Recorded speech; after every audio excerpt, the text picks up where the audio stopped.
PF intimou Olavo de Carvalho para prestar depoimento sobre milícias digitais, mas defesa pediu adiamento. Coisa de corno, né? O cara tá velho, doente, no hospital, se tratando há muito tempo, e o cara, quando fica velho, nós, né? Nós humanos, quando ficamos velhos, é uma merda, né? Você pega uma gripe e vira uma bomba atômica. Então o Olavo tá lá no hospital e os caras querem depoimentos. Queremos depoimento. Aqui a gente sabe, né? Isso aqui é coisa do cão, né? O Satanás está lá no inferno, aí ele quer ferrar com a vida dos servos de Deus, então ele faz o quê? Ele enche o saco até você cair, ou então, né, o nosso Senhor nos socorrer com os seus anjos e humilhar o cão mais uma vez, como já é de seu costume há 6.000 anos. A Polícia Federal intimou o guru bolsonarista. Bicho. Cara, a matéria já mata o cara de ódio, né, velho? A PF intimou o guru bolsonarista.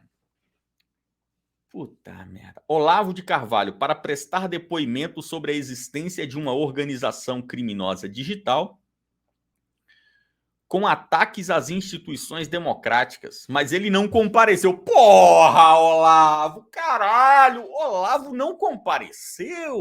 Poderia ter pedido alta de sua internação e ido lá, né, falar com o delegado. Sua defesa alegou que ele estava com problemas de saúde. A intimação foi determinada no início de agosto, logo depois que Olavo teve alta. Dias depois, o escritor se internou novamente no INCOR. No final da noite, com quadro de insuficiência cardíaca e renal aguda e infecção sistêmica. Mas não, tem que ir na delegacia explicar o que são esses memes no Twitter. Como explicado por telefone, o senhor Olavo está hospitalizado em razão de seu fragilizado estado de saúde e, nas circunstâncias atuais, não possui condições de depor. O objetivo da tomada de depoimento era saber sua relação com as milícias digitais. É tudo uma bela de uma merda esta matéria. Poderia socar no orifício do jornalista. Certifico que o mandato de intimação foi cancelado por debilitada saúde do intimando, conforme parecer médico por e-mail, escreveu a PF. Então, beleza, pessoal. A matéria o bom é que a matéria fala um monte de merda e no final ela fala, pessoal, a matéria não existe mais. Cancele a matéria. A matéria virou um peido, né?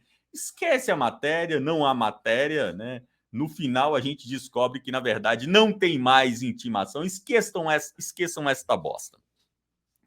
Pessoal, vamos lá.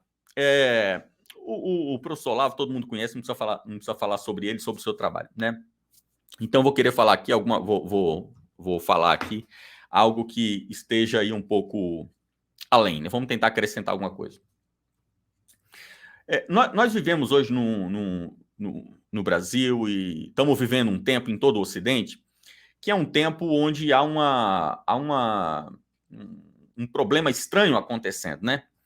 Eu estou estudando bastante a sociedade grega porque a gente já está produzindo o nosso curso sobre história da igreja. Então, eu estou começando ali no Império Grego para depois passar para o Império Romano e então chegarmos na igreja, né? Na Santa Igreja. E olhando ali o Império Grego, é interessante que o Império Grego todo mundo conhece, né? A época em que começa a nascer no Império Grego a organização de cidades por meio de um sistema que acaba sendo conhecido como as polis, né? Que era uma tentativa de fazer com que, após um tempo de tantas guerras, o mundo entrasse em um momento onde as sociedades eram organizadas, ouvindo mais os componentes da sociedade e não apenas entregando aos componentes da sociedade o que um pequenino grupo entendia como o que é melhor. Acontece que aqui nós temos um problema grave e um problema até mesmo de lógica, né? Nós temos um problema grave que é o seguinte, eu peço que vocês se atentem para isso daqui. Nós tínhamos, antes do sistema democrático, nós tínhamos um modelo de governo onde algumas pessoas eram selecionadas para governar. Então aí nós tínhamos diversas formas de governo, tá bom, gente? aquilo que a gente resume no Brasil como monarquia, na verdade nós tínhamos uma autocracia, oligarquias, a própria monarquia, o sistema de impérios, com reinos, impérios, várias formas, mas a característica conjunta de todas essas formas era a característica de que os governantes eram escolhidos por diferentes critérios. Então, por exemplo, quando nós temos um sistema autocrático ou um sistema oligárquico, nós temos ali algumas pessoas governando de acordo com filtros de sua época. Precisamos de bons guerreiros, precisamos de pessoas que estejam mais alinhadas ao poder religioso, precisamos de pessoas que tenham uma boa situação financeira e que conheçam a área administrativa. Então, uma seleção dos melhores, tá? Melhores em diferentes áreas. No sistema de monarquia hereditária, por exemplo, nós tínhamos os reis, né, a família que reinava, e o filho do rei reinava após o rei. Qual era a lógica do sistema hereditário? A lógica era de que, numa cidade, num povo, numa nação, você tem um número grande de pessoas governadas, e essas pessoas que são governadas, elas sustentam a pátria, elas sustentam a nação, o povo, elas sustentam aquele sistema organizado, sustentam financeiramente falando e também militarmente falando. Então, em tempos de muitas guerras, era necessário ter dinheiro para poder sustentar a cidade, né, e fazer o seu desenvolvimento, e era necessário também ter um grande contingente de exército. Então, por exemplo, ali na Grécia Antiga, era comum a sociedade se dividir em terços. Então, um terço da sociedade basicamente trabalhava para sustentar financeiramente aquela cidade, um terço da cidade se compunha de forças militares. Então, você tinha um terço da sociedade apenas focado em ser o quê? Guerreiro, exército. E o outro terço se dividia entre governantes, entre pessoas que estavam envolvidas com a organização da cidade. Quando nós chegamos no modelo democrático, nós temos uma mudança disso daí. Por quê? Porque, a partir de um momento, começa-se a se falar sobre não mais ser governado pelos melhores. Porque eu, pequenino Fernandinho, também sou um dos melhores, por que não? Já diria Paulo Freire. Então, começa-se a falar sobre democracia, né? O governo vindo da própria sociedade. Então, todos os componentes da cidade governam. Então, aqui a gente vai chegar no professor Olavo. Nós temos um problema com o sistema democrático que é o seguinte. Quando você passa a ouvir todo mundo, num sistema democrático, você passa a ouvir essas pessoas de acordo com a sua vontade de que quem deve ser o governante. Claro, porque o sistema democrático ele não faz com que todos nós sejamos prefeitos, todos nós deputados, senadores, presidentes. Então, continua-se a ter um governo de poucos.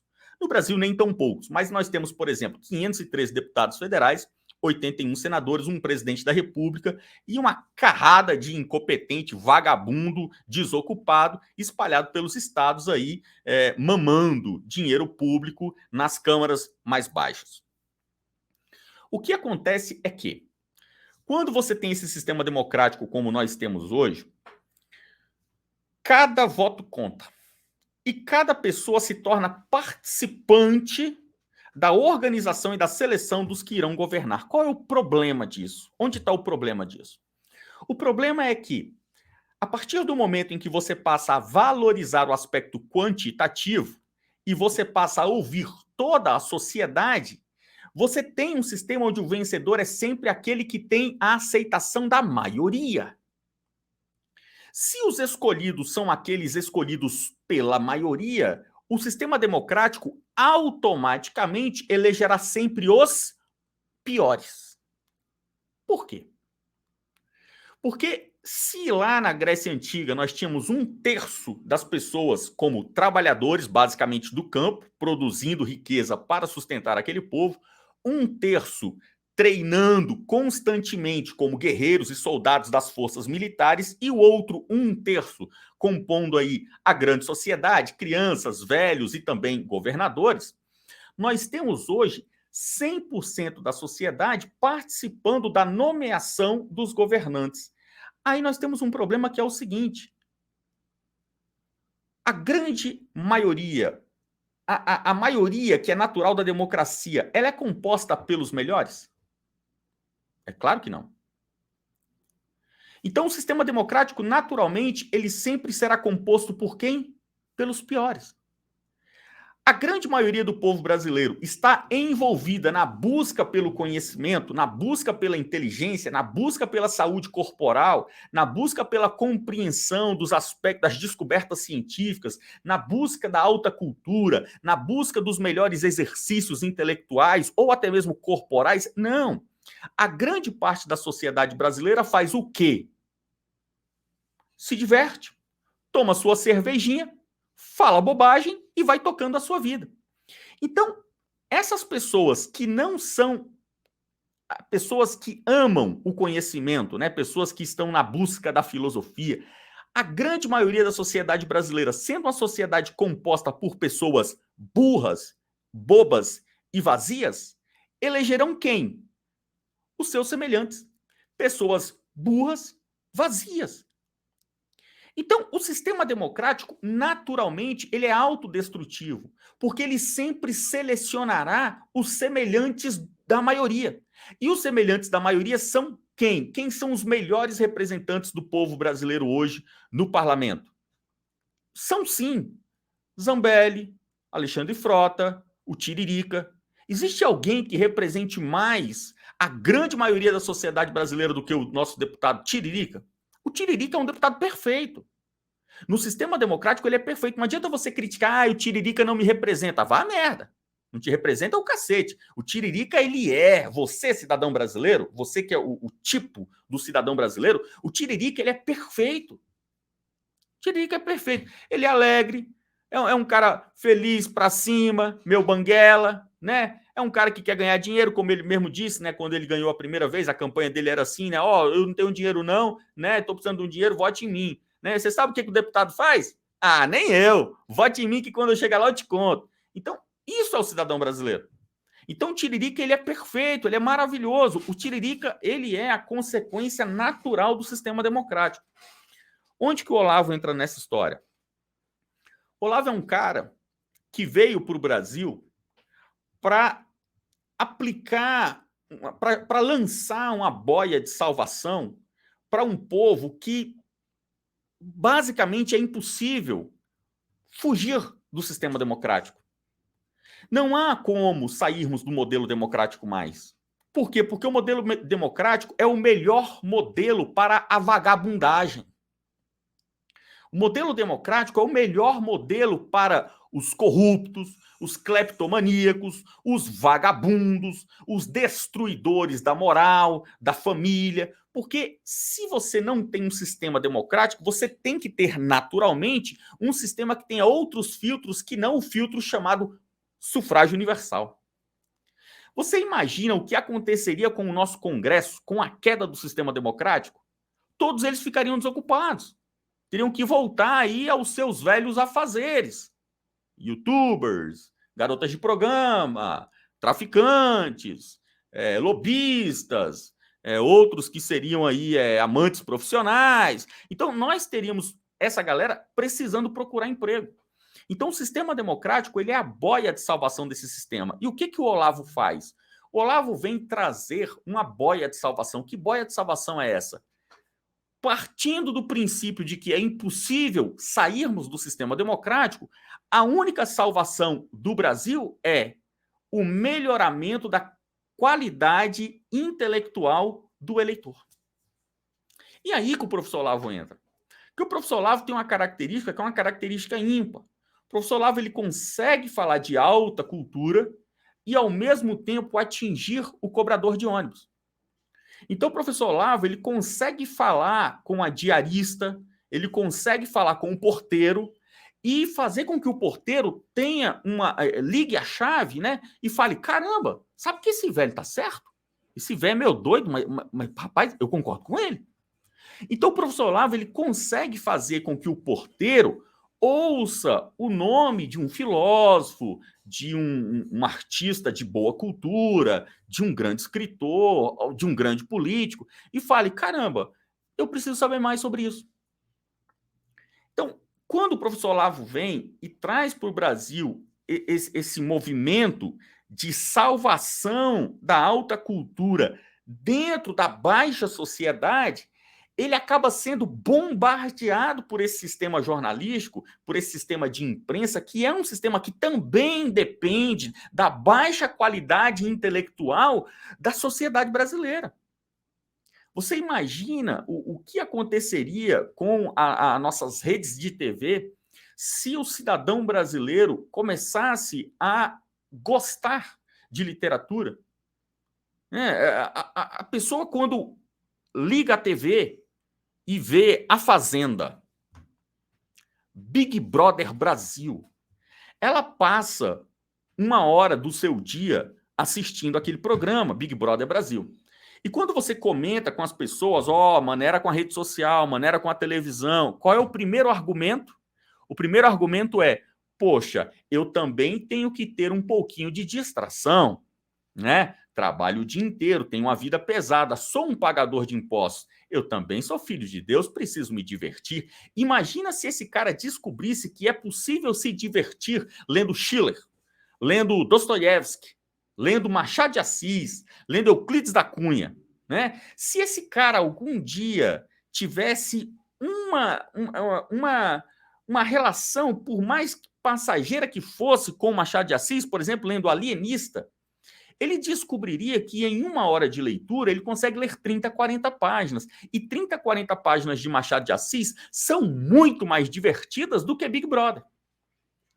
Então, nós teríamos que ver esse sistema jornalístico, esse sistema de mídia, voltando, porque ele já foi assim, voltando a estudar, a ler e buscar na alta cultura matéria-prima para a sua produção de mídia, né, de multimídia. Vai dar um trabalho desgraçado.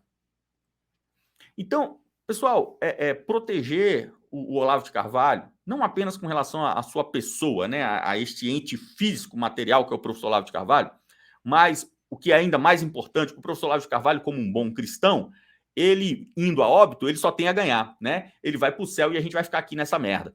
Então, protegendo o professor Olavo de Carvalho, que é este conhecimento, né?